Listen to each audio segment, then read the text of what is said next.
Um, how do you think the Andy Griffith Show has influenced television today? I don't know that it has. What has it meant for you, looking back?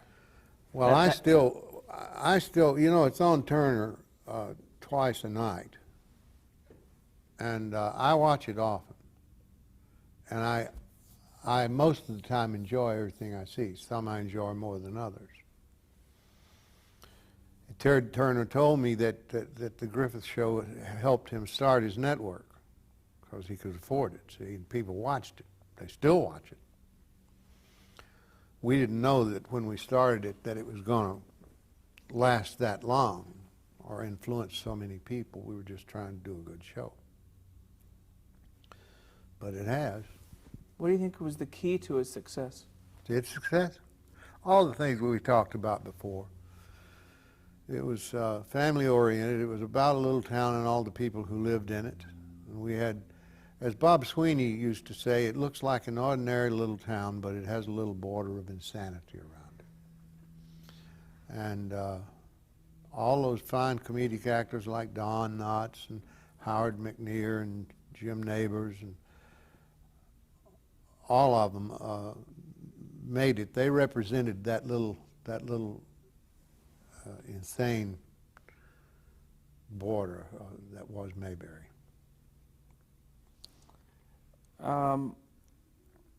What to you is the key of maintaining a character's integrity? Well, I just would never permit it to happen. The character's integrity would be lost. It was hard to write for Andy because Andy was a straight guy. You could have Barney have failings and have Gomer have failings, not as severe as Barney, but Andy had to be there to catch whoever was in trouble before he actually hit the ground. So it wasn't until after Don left that Andy started to have any stories about Andy, like Andy being jealous of Helen because she could write and things of that sort. What do you think represents the best of television? News, probably. I don't watch hardly any situation comedy now. I watch Seinfeld and The Golden Girls. That's about it.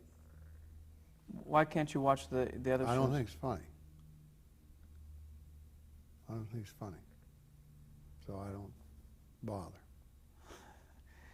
Do you think that's just because of the way the industry has changed and people that are writing the Well, scripts? most of the comedy is done in front of an audience. That I thought Don, for instance, was awful on Three's Company. I told him when he came into Matlock, I said, Lord, Don, bring it down, bring it down. You're on Three's Company too long. Because he was performing the same way with those big, huge takes and everything. Excuse me. Where do you think television is going? I mean, you've seen it since the beginning, really. Where do you think it's going? I don't know. You've got so many cables now and Skywatch. What do you call it? The satellites. It's I don't know where it's going. I don't have any idea. Fred wants me to do a situation comedy, and I don't want to do it, and he's mad at me. He's taking me off his Christmas card list. Fred Silverman? Yeah. That's not very nice. Just because you say no? I have a few names here I want to ask you about. If you can just briefly describe these individuals, who they were as individuals. Reverend Ed Mickey. Oh, he was a good man. He and very generous. He, of course, was my first music teacher, first singing teacher. Talked me into going into the ministry, which I didn't wind up doing. He wasn't dissatisfied that I didn't, by the way.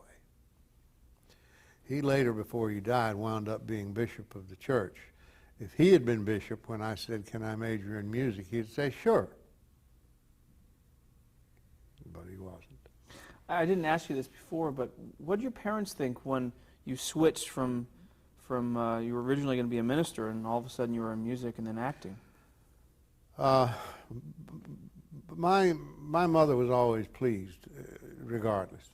My father never understood it. He never, ever understood why so many people would come to see one person standing on a stage and laugh like that at him.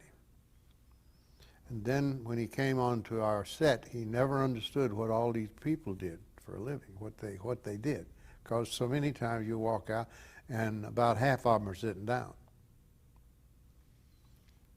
And he never understood. Daddy never he took it. He's glad that it was there, but he never understood it.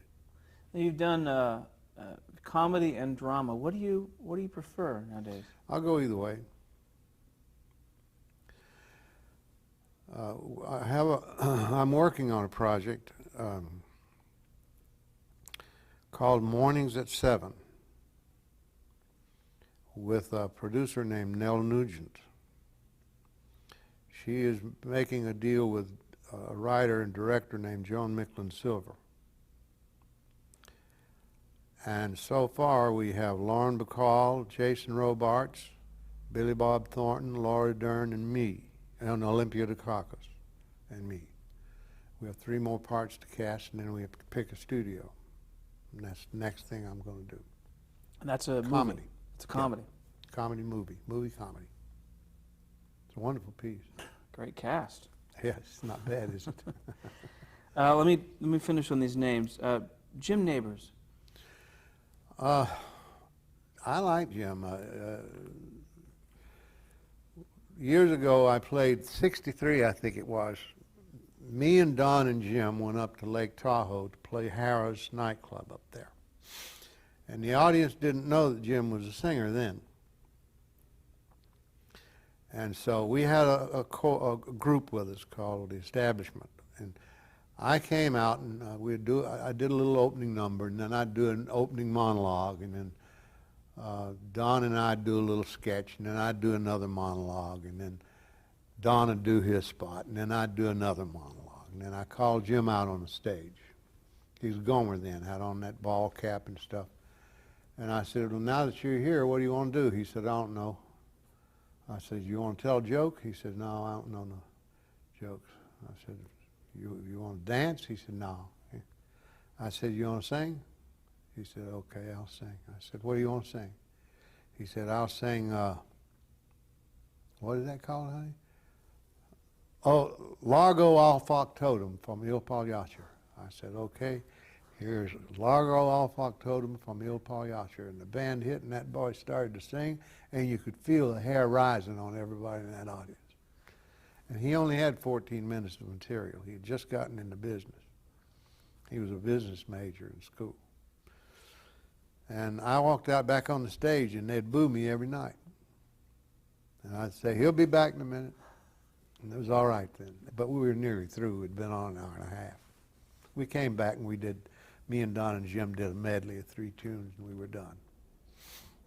So Jim's okay. Earl Hagen. He wrote the textbook on scoring for pictures, you know. Composer. Yeah. He wrote the theme for our show and whistled it. He wrote for all the shows that Sheldon did. And he's retired now. He doesn't even have any music paper in his house. Describing as an individual. No, he's one of the... It's anybody, all those fellas, Sheldon, Earl, Aaron, Carl Reiner, all those fellas are just wonderful people. Kind, wonderful people, intelligent. And they're not greedy. They are satisfied. They're always searching, but they're satisfied in themselves. And they're not nasty. They don't yell.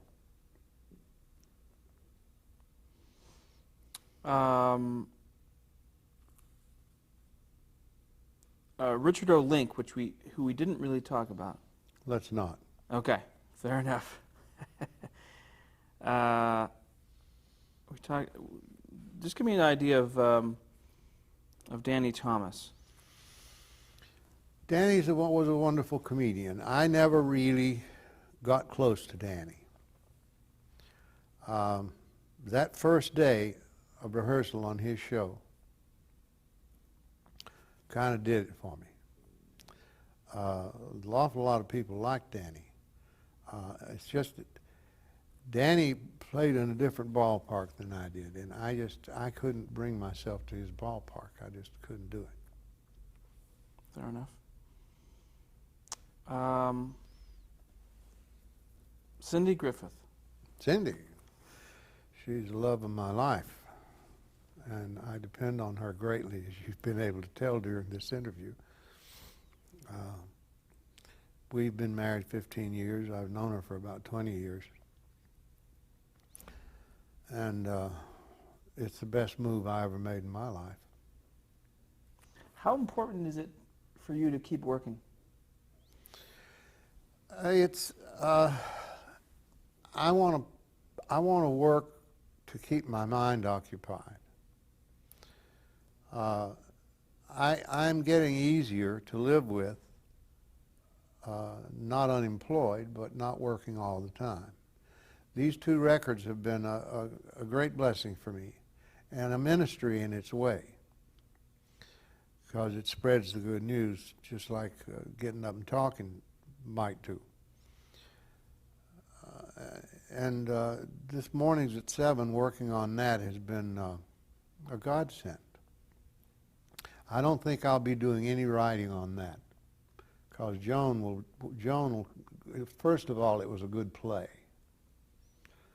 And her adaptation for screen will be perfect.